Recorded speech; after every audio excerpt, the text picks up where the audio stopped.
You begin mopping by preparing the mop solution. You do this by adding a capful of the dried citrus cleaner to every 2 gallons of water, or approximately 2 capfuls for every mop bucket.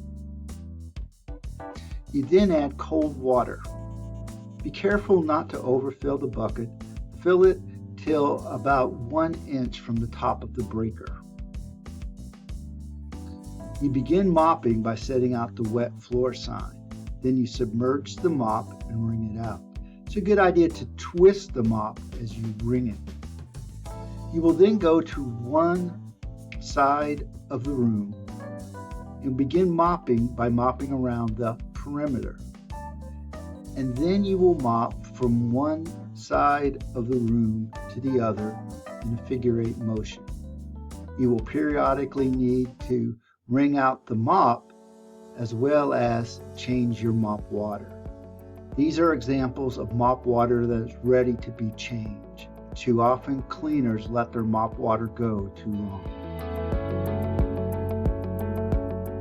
When you're done mopping, you need to empty out the mop bucket.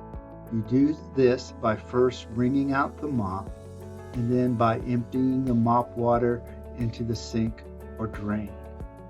If your mop bucket needs to be rinsed out at this time, you need to do it.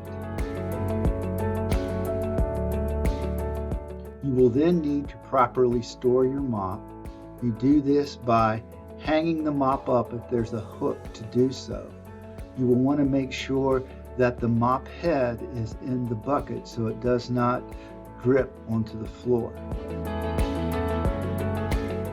If there's no hook, just rest the mop on top of the mop bucket. You will need to periodically change your mop head. You can send the mop head back to the warehouse along with microfiber cloth and dust head mop to be washed. Also, empty dried citrus containers need to go back to the warehouse.